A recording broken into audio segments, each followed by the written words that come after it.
I'm here on the floor again this evening to talk about the legislation that's before us.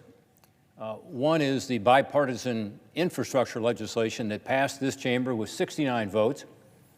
It's great for America.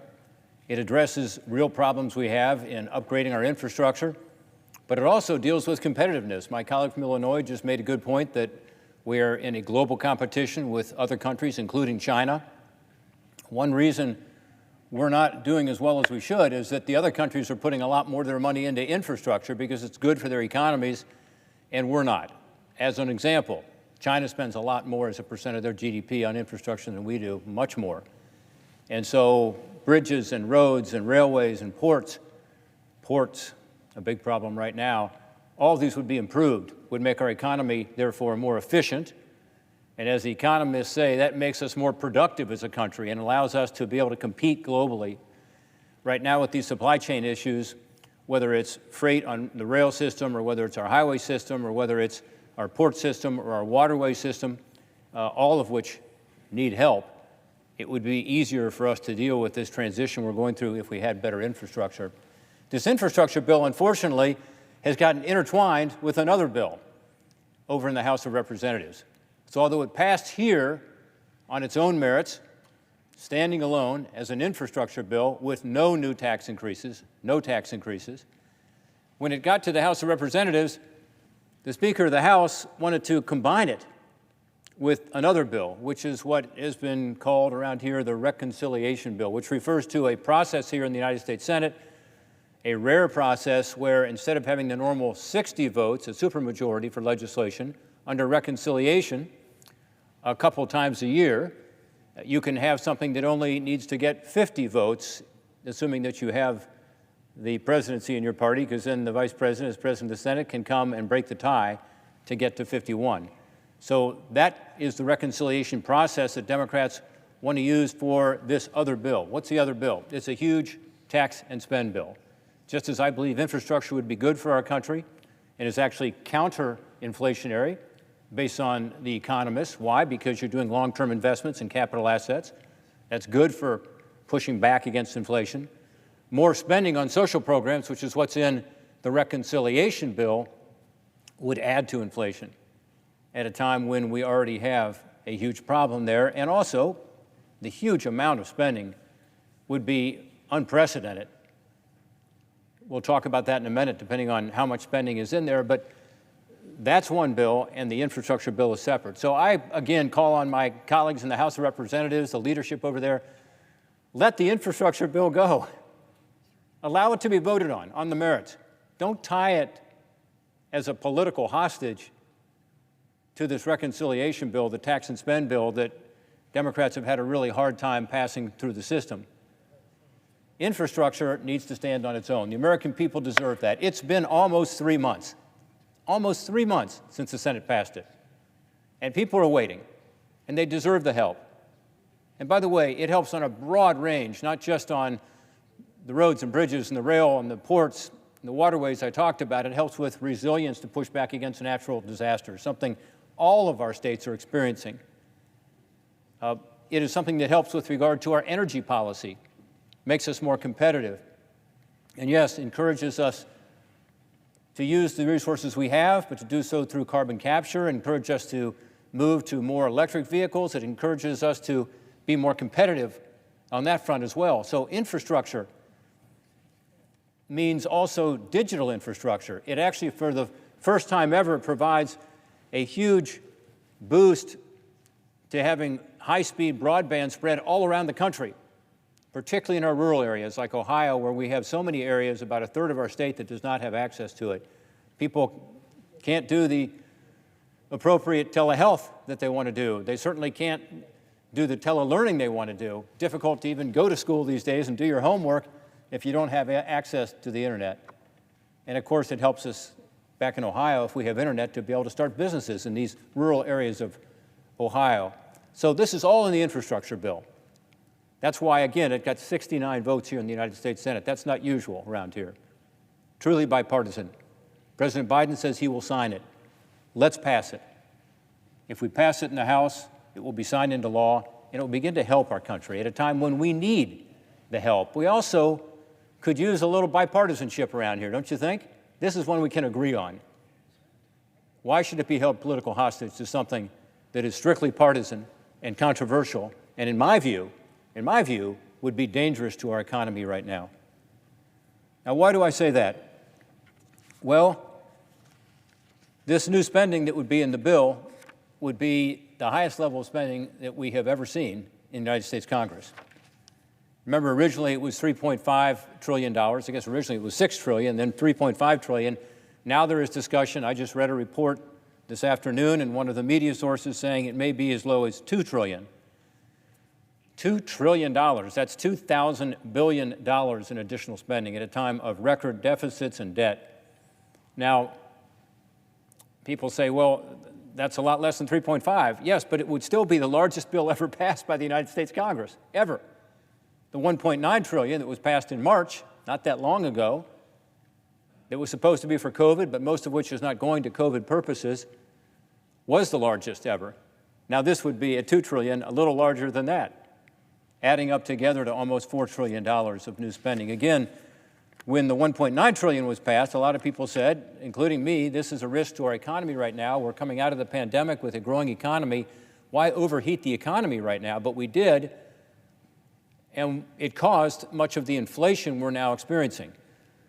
Secretary of the Treasury under the Obama administration, an economist in the Clinton administration, Larry Summers, a Democrat, said the same thing. And he continues to say it today, that he believes that all of the spending is going to add to more overheating of the economy and more inflation. We don't need that right now. We have inflation that is not transitory. It unfortunately looks like it is very much permanent in terms of this year and next year at least. And that's a huge problem because it is lower income, middle income workers who are hurt the worst. It's a tax, a hidden tax. So if people are seeing wage gains this year, those are being eaten up for the most part by inflation. The annual inflation right now, based on last month, is 5.4%. So unless your wage rate is above that, you're in trouble. Plus, everything's just more expensive. So gasoline, if you go to the pump, it's 42% higher this year as compared to last year, 42%. Natural gas is expected to be about that range, about 40% higher. I did some research recently about pumpkins to see, you're going into the holiday season here for Halloween. What does a pumpkin cost? Well, guess what? It costs, on average, 14.7% more this year as compared to last year. Groceries, clothes, your utility bills, everything is going up. So it's not the time to pump a lot more stimulus spending into the economy, which, again, people say is going to lead to higher inflation on everything. Remember, before the pandemic started, back in February of 2020, we had a strong economy. We had the 19th straight month then of wage gains of over 3% every month for 19 months. Exactly what we wanted, right? Wages going up. We had the lowest poverty rate in the history of our country since we started keeping track of it back in the 1950s. We had the lowest unemployment rate ever for certain groups in our economy, Hispanics, blacks. We had the lowest unemployment ever overall for the last 50 years. So things were going pretty well. And yet now, when we look at what's happening, we're not seeing these wage increases. In fact, on average, when you take inflation into account, they say that during the Biden years, during the Biden administration, over the last several months, wages have gone down on average 1.9%, largely because, again, of this inflation. The legislation also includes big tax increases. So it's not just about more spending, it's also about tax increases to pay for the spending. And in recent days, it's come out that some of these tax hikes might not be supported by all Democrats, so they might not be able to include them all. And I suppose, that would be better for the economy. But as the economy is coming out of the pandemic and growing, the last thing you'd want to do is to raise taxes. Again, back in 2017, when tax reform occurred, it had a lot of good impacts, including, again, higher wages, We talked about the poverty rate. We talked about the unemployment being low. Another thing that it did on the global competitiveness side, on the international side, is that it actually changed the way our economy worked. Prior to that, you had a number of companies who literally were voting with their feet and leaving the United States of America because of the tax code. It drove all of us crazy, Democrats and Republicans alike, that you had companies that were inverting, as they said. And these inversions meant a company that was a U.S. company one day became a foreign company the next day. This happened in Ohio. We had companies leaving Ohio to become Irish companies, as an example, because they had a lower tax rate, and we had the highest corporate tax rate of any of the developed countries, of the countries in the OECD. That's a terrible thing. Of course, we wanted to stop that, so we put the reforms in place to say we're going to lower our rate so our rate is competitive. We're going to change the way we tax internationally, and guess what? All of the inversions stopped. All of them. And now, unbelievably, the administration and the Democratic leadership wants to raise those taxes again, once again, to make us uncompetitive globally. And again, you'll see some companies say, when they look at the analysis from, their tax experts, why are we an American company? You would hope no company would ever do that, but they were doing it before 2017.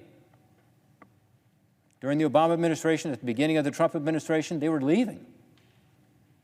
So we don't want that to happen again. In fact, we want our workers and our businesses to be competitive. I say workers because when you raise business taxes, guess who takes the hit? Ask the CBO, the Congressional Budget Office here.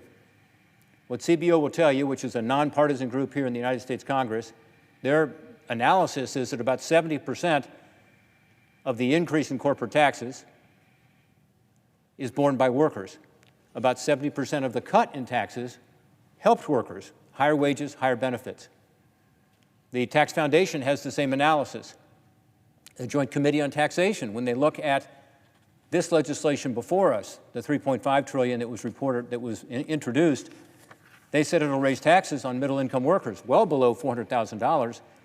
A lot of that was because of this issue, because, again, the nonpartisan Joint Committee on Taxation up here in Congress looked at it and said, well, who's going to bear the brunt of this? It's going to be workers. So workers' wages are going to go down if you raise taxes on these individual companies that are global companies. So that's what we're facing. Now, again, it looks like there's going to be some changes in the legislation. I mentioned that the amount may go down some. I mentioned $2 trillion, still the largest spending bill ever. I also, on the tax front, am told that some of the tax hikes may be taken out, some of them may be kept in. One that they're talking about keeping in, that the administration in particular seems adamant about keeping in, I just don't get, because it, again, makes our companies less competitive globally. It's a complicated provision in the International Tax Code. It's called the Global Intangible Low-Taxed Income, also known as GILTI. What does GILTI say? Well, when we changed our tax code back in 2017, we put in place, in effect, a minimum tax for our companies that do business overseas. Our competitive countries like ours, developed countries, for the most part, almost all of them, do not tax their companies for their foreign income. So if a company, I mentioned Ireland earlier, from Ireland or Germany, whatever, does business over here, their government doesn't tax them on the income they get from the United States. They let the United States handle that. And we changed our tax code to say, well, we're not going to do that either, but we're going to add a minimum tax no matter what. And that was called the GILTI tax. It was put in place in 2017 as part of a, again, broad and successful group of tax reforms that took bold steps to reassert our competitiveness, and it worked. We took our rate from 35% down to 21%, putting it at about the middle of the developed countries. Now it's actually above the middle because other countries have gone below us again. We went to what's called a territorial type system. So it all worked. About over $1.5 trillion was reinvested in America, by the way, from overseas. So it worked in that sense too. We stopped the corporate inversions. But this GILTI, or the minimum tax on foreign income, was put in place as a way to make sure that foreign income wouldn't be shifted to low tax jurisdictions. Right now, this GILTI rate stands at 13.125%, okay? So it's 13% roughly for American companies. Again, most of our competitors don't have it at all, but it's 13%. Treasury Secretary Yellen has now worked with countries around the world to say everybody ought to have a global minimum tax. And she's made progress on that. So some of these countries that have not had a minimum tax are now looking at to put one in place. The one that she wants for everybody is 15%. So here we are globally telling these other countries in the world, you have to have a global minimum tax of 15%. Okay. So wouldn't you think then you would want America not to have a tax above that amount? No. They want to change the GILTI amount from 13.125% to an effective rate of 17.4%. They started off at 21% in the original introduced bill. But even 17.4%, why would you want to put American companies above, again, this global average of 15%? If you're going to require companies to go to 15, why would you want U.S. to be above that? But that's what's being proposed, believe it or not.